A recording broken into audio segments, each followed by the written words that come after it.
I'll start by saying, of course, the Frozen Ground is obviously based on a true story. I was just wondering how much research you had to do into the set of events that occurred.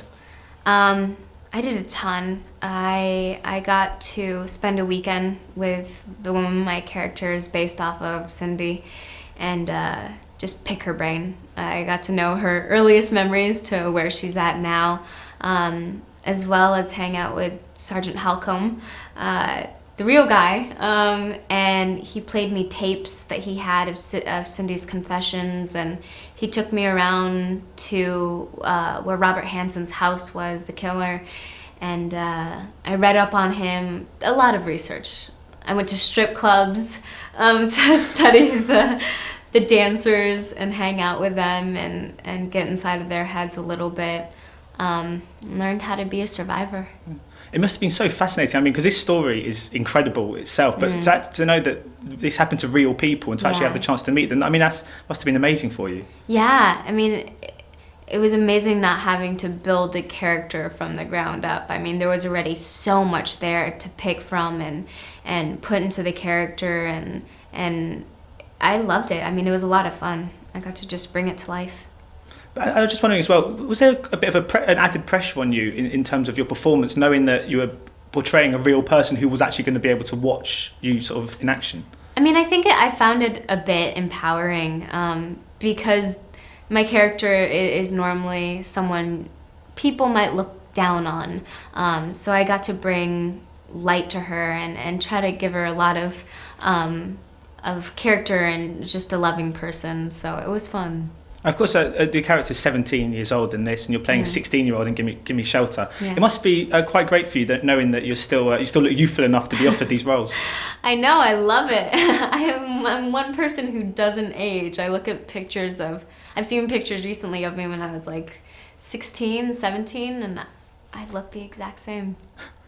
Lucky for some, I suppose. Yeah, it'll be great when I get older. For now, I'm like, why aren't you growing up, Vanessa?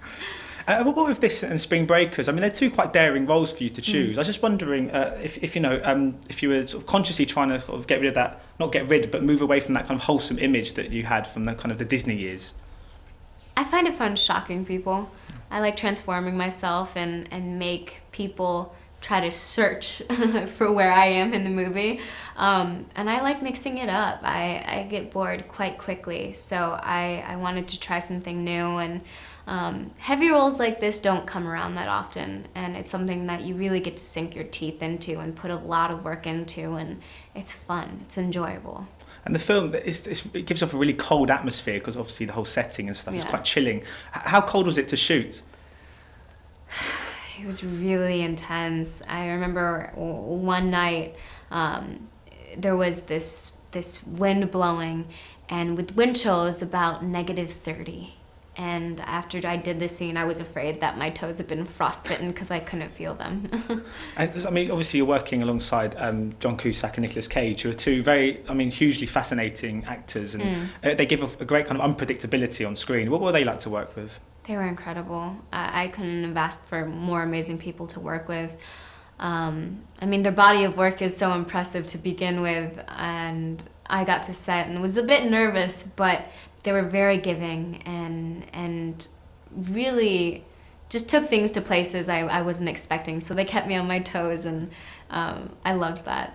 Of course, it's Scott Walker's debut film. I mean, just how sort of bright a future do you predict for him, in Hollywood? Oh my gosh, he's such a brilliant director. I mean, he's so incredible. He's so kind and just brings such an amazing energy to the set and has a very clear vision, and he's very intelligent. I'm so proud of him. I just adore him. And it sounds like obviously it was quite a fun set to be around, but as soon as that camera started rolling, I mean, it was really intense stuff. Yeah. Particularly your scenes with John Cusack in his sort of weird basement place. I was just wondering, what was it like to kind of go from acting like that to then kind of saying cut and then having to kind of be all sort of chummy sort of set? It just depended. If I was going to do a really heavy day, the entire day, you just kind of try to stay in that pocket. But as soon as they call wrap, I'm like, shake it off, and try to go back to myself.